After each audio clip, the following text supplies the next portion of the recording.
All right, well, we are just about at the end of campaign season. Can I get an amen for that one? Amen. All right. Man, I would love if this became an amen church. That would be great. So start amening some other things you like in this message.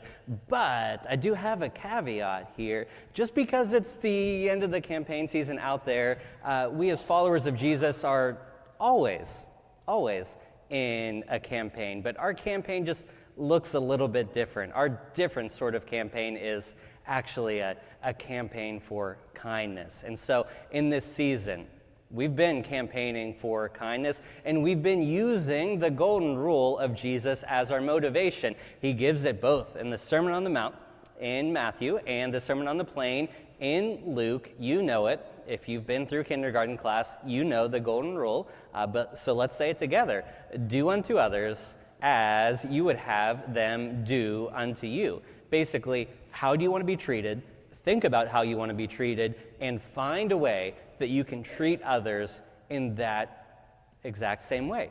It's really, truly that simple. And so as we come to the conclusion of us thinking about how we want to be treated and therefore how we're going to treat others, we've come to the most important thing that people need, that people want, how people want to be treated in this particular way, more so than any other way, and that is with love. People need love, or as the Beatles sang, all you need is love. I think you need like minerals, air, water, shelter too, but anyways, love is very, very important. This is absolutely inherent to our faith. You heard Dave do the reading just a couple of moments ago on the importance of loving our neighbor.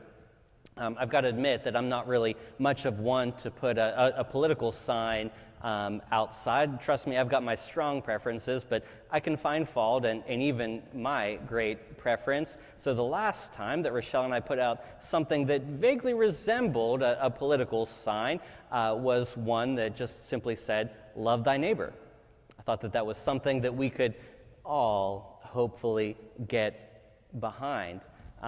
Really loving our neighbors is at the center of what we're called to do as followers of Jesus. You heard in the reading earlier that Jesus says that all of the law and the prophets can be summed up in this one simple, single statement whenever we love our neighbors as ourselves. But sometimes that's challenging. Sometimes it's challenging to love our neighbors, and sometimes we kind of stray away from the mission that is so important in loving our neighbors, or as Methodist pastor Benjamin Kremer put it, beware of any Christian movement that acts as though the world is full of enemies to be destroyed rather than full of neighbors to be loved. Don't see people as enemies to be destroyed, but rather as neighbors to be loved. And even if you do find yourself having enemies, even if you do find yourself in that particular spot, you know what you're supposed to do for them, right? Well, Jesus said, "But I say to you, love your enemies and pray for those who harass you." So you don't get to call them names. You don't get to demean them. Instead of seeing people as existential threats, we need to see them as image bearers. Instead of seeing people as enemies to be hated, we need to see them as neighbors, worthy of our love and respect and kindness.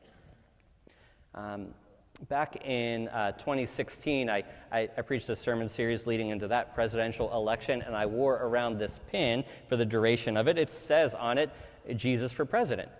I thought it was kind of cute then, and, can I get an amen for Jesus for President? Amen? Okay, good. We're having lots of fun here. So I thought it was really cute in 2016. By 2020, I wasn't so sure. I still love the sentiment. However, it felt a bit escapist because, yes, I am trusting Jesus with my entire life, and yet I see real concerns on the ground right here in front of us. And yet, a vote for Jesus is really a vote for our neighbors, because he talks about how he still shows up today of course, in the sacrament of communion that we will partake in just a few moments, but also Jesus shows up in a different sort of way, too. Did you know that Jesus gives the answer key to the final judgment?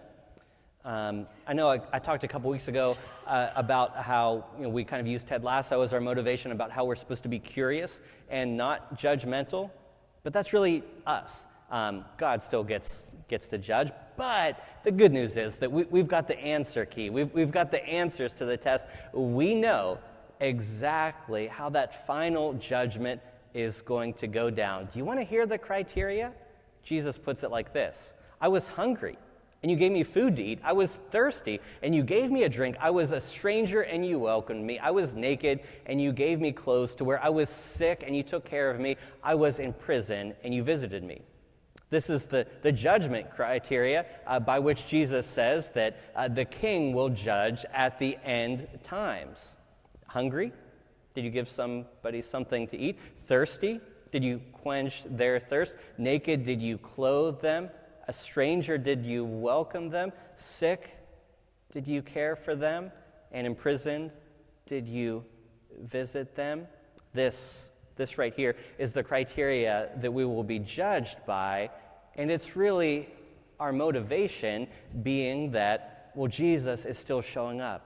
Jesus says, I still show up as someone who is hungry. I still show up as someone who is thirsty and naked and in prison and a stranger. And there's a sixth in there that will come to me in a moment, and someone who is sick. Jesus is still showing up as all of those groups of people today.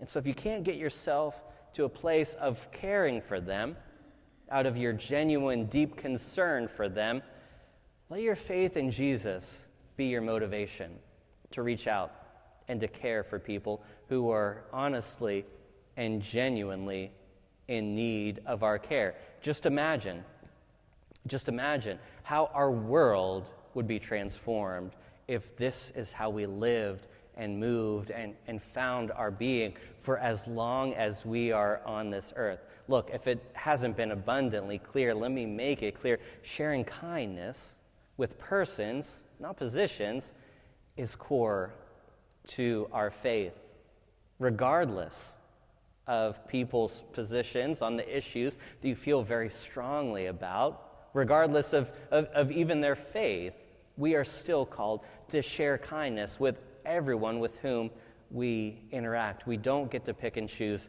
who is our neighbor, who is our enemy.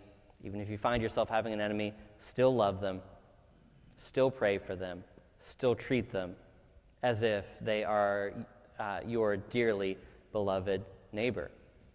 And so we did it.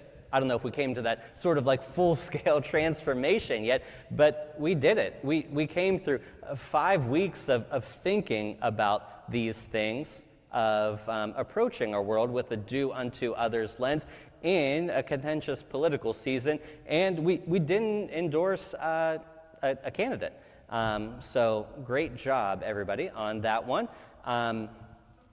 Now, if you felt like these messages have been speeches against your preferred candidate, well, then your problem is really with your preferred candidate's views on the teachings of Jesus, because these things, the fact that we would do unto others as we would have them do unto us, the fact that people want to be treated with kindness, with love, with respect, with humility, the fact that we've got all of those sorts of marching orders, those should be things that we can all agree upon. And so, we all have choices to make, but my prayer for you is that whenever presented with red versus blue, you choose purple, the color that the church has traditionally used to signify the lordship, the kingship of Jesus. And my prayer for you is that whenever presented with the elephant versus the donkey, you would choose the lamb who was slain for the entire world. And so we are going to approach the Lord's table, the table of love and kindness, in just a few moments. But as we do so, we recognize that we come from many different places with many different positions, and we remember the fact that Jesus also gathered people from many different places with many different positions who saw the world very differently. Simon the Zealot, who was trying to overthrow the Roman government by any means necessary, including violence. And Matthew, someone who was conspiring with the Roman government by collecting taxes from his own people in order to send them. And yet, Matthew, Simon, still called them together, still held them in tension with each other at his table, full of love and full of grace. And so, we come acknowledging all of this and also acknowledging that while the invitation to the table is open to all, we still put up barriers for our entry. We still turn away from this lens of do unto others. And so as we prepare to enter into the table of grace, I invite you to confess your sin before God and before each other using this confession.